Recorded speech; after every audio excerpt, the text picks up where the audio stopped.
안녕하세요. 우리 옆에 분들 또 뒷분들 새벽부터 이렇게 하나님 만나러 왔는데 인사하세요. 안녕하세요. 잘 오셨습니다. 뒤에 분한테도 인사하시고.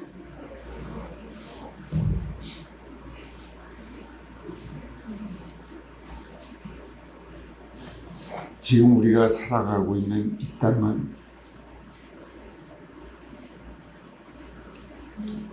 뭐 쉽게 얘기하면 데모라고도 하고요. 이렇게 나뉘어져 가지고 굉장히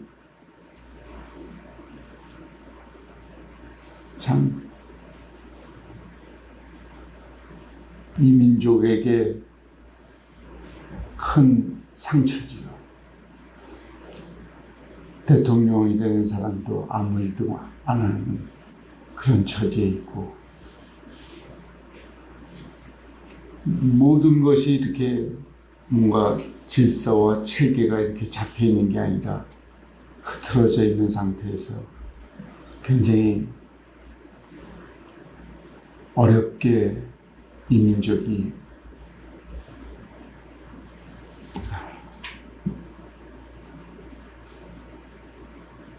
이루어가고 있는데, 항상 제가 저번에도 얘기했듯이 우리는 하나님을 믿는 하나님의 자녀들이에요. 이 민족을 위해서 우리가 기도할 때 그 어떤 무엇으로 이 어지러운 민족을 잘 정리할까 하는 것은 하나님 외에는 힘듭니다. 그러니까 우리가 기도할 때, 이 민족을 위해서 기도할 때 하나님께서 잘 이끌어 주실 겁니다. 믿을 때 성령님을 받았느냐는 질문은 바울이 에베소에 만난 제자들에게 한 첫 질문입니다. 왜 이런 질문을 했을까요? 성령님과 믿을 때 뗄래야 뗄 수 없는 것이기 때문입니다. 성령님의 도우심 없이는 믿음이 주어질 수 없고, 믿음이 주어진 자에게는 성령님의 내주하심이 나타나지 않을 수 없습니다. 성경은 믿음을 갖는 그리스도인에게 세상에서 성별이 되고 유익한 생활을 할 수 있도록 성령님의 임재와 그분의 특별한 선물이 주어진다고 말합니다. 성경은 믿음을 가질 때 그에게 구원이 주어질 뿐 아니라 성령님을 선물로 받게 됨을 이야기합니다. 그리고 이 성령께서 그리스도인에게 그의 거룩한 삶을 사는 원동력이 되신다고 합니다.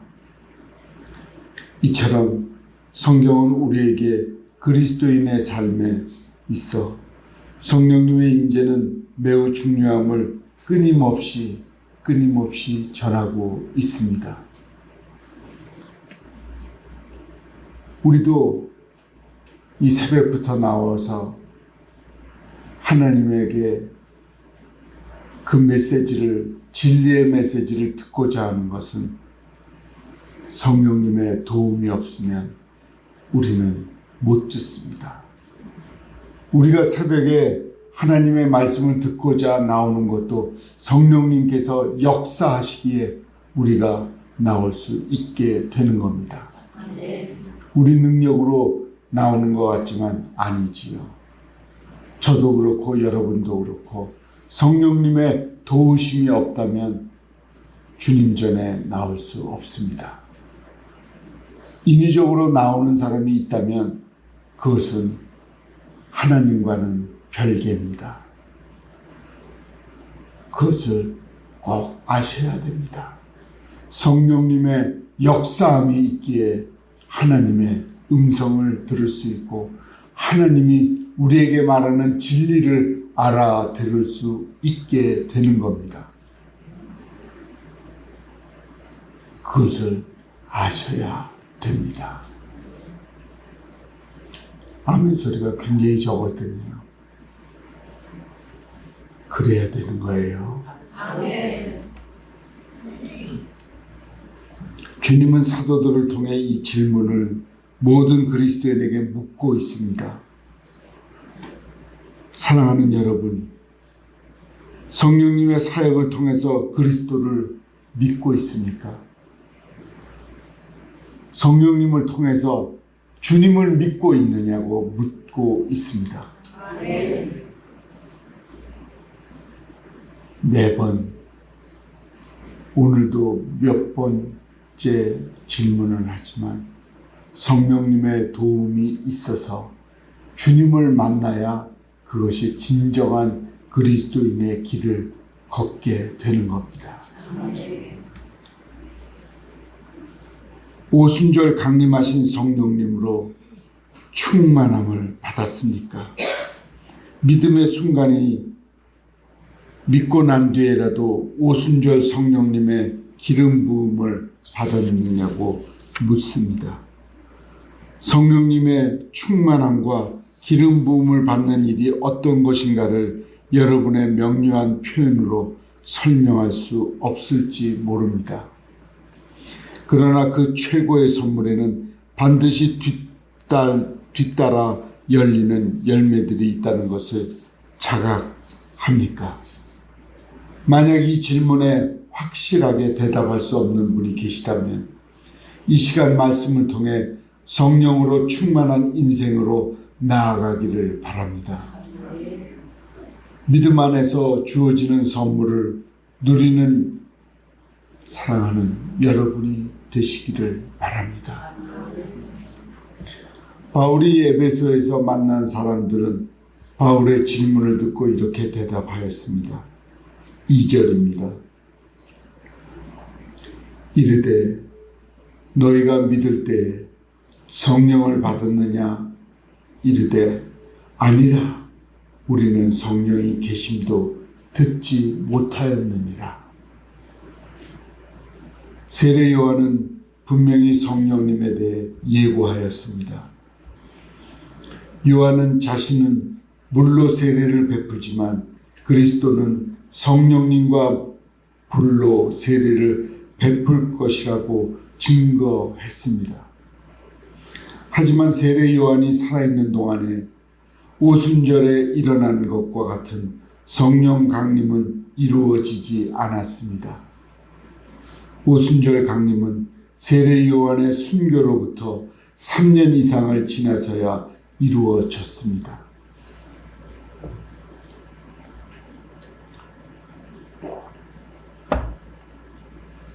그래서 그들은 지난날에 이르러 미리 예고된 성령 강림이 이미 계시되었다는 사실을 전혀 들어보지 못했습니다.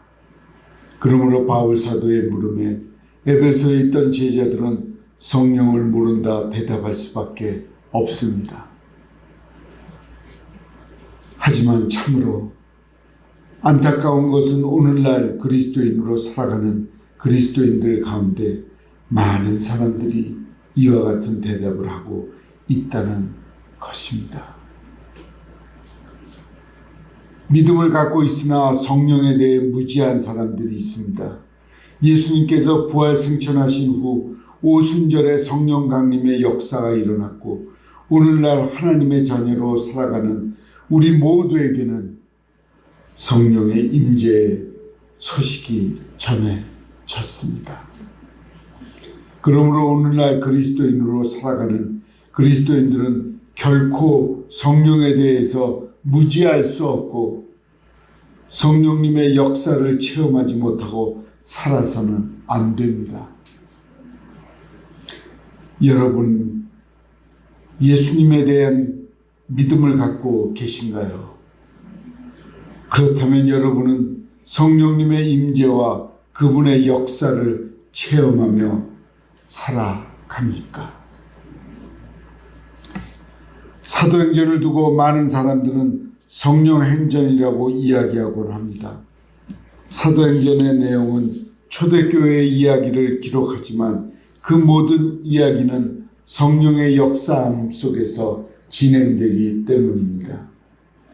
교회는 오직 성령님의 역사 속에 세워지며 그리스도인들은 성령의 도우심 속에서 그리스도인의 삶을 살아가게 됩니다. 그렇다면 그리스도인이 어떻게 성령의 역사를 배제할 수 있을까요? 오늘날 많은 그리스도인들이 이성주의의 영향을 받아 성령의 역사에 대해서 조심할 것을 여기며 그러한 것은 신비주의의 하나로 취급할 때가 있습니다. 성령님의 은혜를 구하지 않고도 자신의 삶에 만족한다는 생각을 하는 사람들이 있습니다.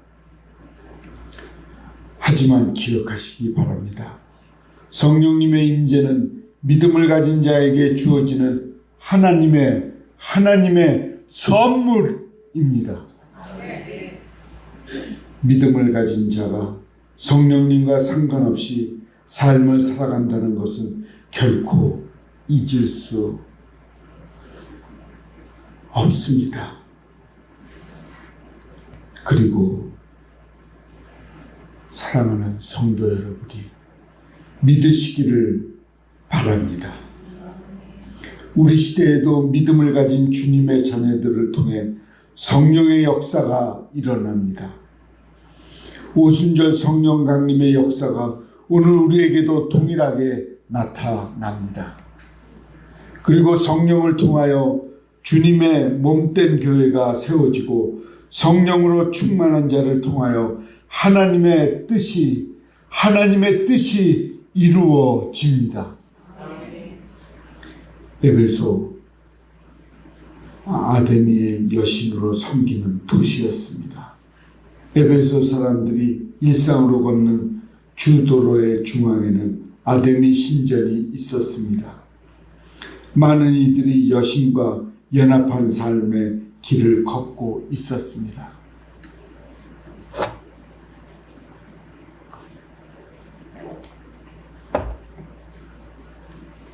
그러나 에베소의 지자들이 성령으로 충만할 때 그 도시의 변화가 되었고 도시 안에 많은 이들이 복음을 받아들이고 하나님의 뜻이 이루어지는 역사가 나타났습니다. 사랑하는 성도 여러분, 새해는 믿음 안에서 성령으로 충만하여지기를 날마다 기도하는 저와 사랑하는 여러분이 되기를 간절히 소망합니다. 또한 성령님의 충만하여 날마다 주님의 능력이 나타나는 복된 인생이 저와 사랑하는 여러분이 되기를 항상 간절하게 주님께 바랍니다. 2025년 우리 안에 임하신 성령님의 충만함을 받고 힘차게 세상을 변화시켜 갑시다. 이것이 믿음을 가진 우리에게 주어진 우리의 모습이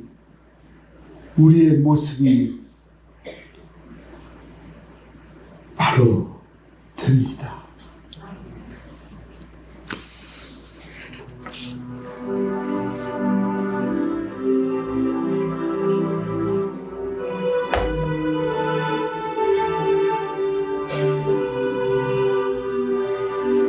성령이 오셨네. 함께하지요.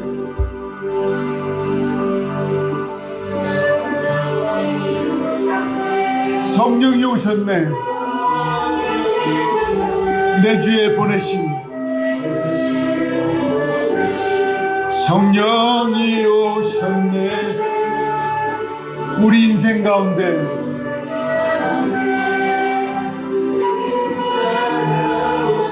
그 나라 꿈꾸게 하시네. 성령이 오셨네.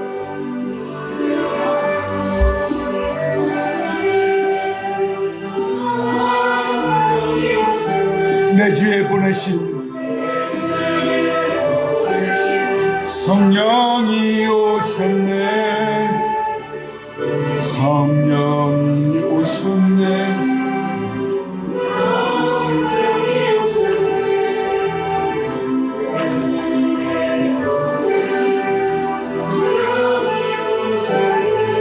우리 인생 가운데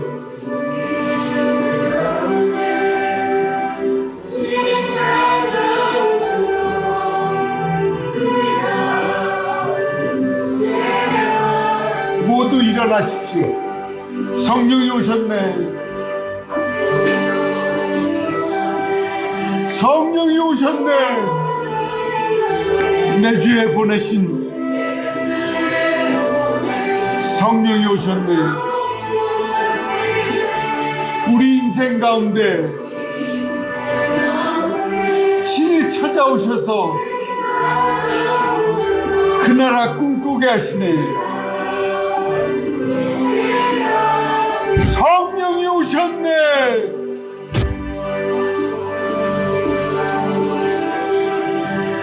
성령이 오셨네. 내 주에 보내신 성령이 오셨네. 우리 인생 가운데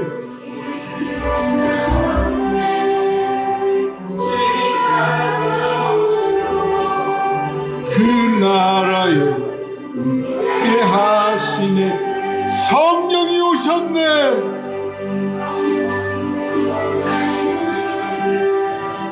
성령이 오셨네. 나 주에 보내신 성령이 오셨네. 우리 인생 가운데 친히 찾아오셔서 그 나라를 꿈꾸게 하시네.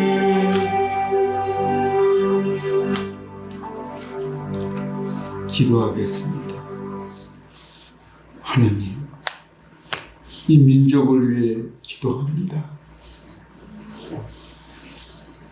이 민족이 주님께서 하나 되게 역사하여 주시옵소서. 주를 믿는 주님의 자녀들이 주님께 기도하며 매달립니다. 하나님을 믿는 백성들이 이 민족을 이끌어 갈 수 있도록 하나님께 기도하며 매달리게 하옵소서. 새벽에 부르짖을 때 이 민족의 진정한 평안이 찾아올 것을 믿습니다. 하나님께서 이 민족을, 흩어져 있는 이 민족을 하나로 주님 안에서 하나가 되게 역사하여 주시옵소서. 주님의 놀라운 역사가 일어날 것을 믿습니다. 여호와는 내게 복을 주시고 너를 지키기를 원하며 여호와는 그의 얼굴을 내게 비추사 은혜 베푸시기를 원하며 여호와는 그 얼굴을 내게로 향하여 두사 평강 주시기를 원하노라. 아멘.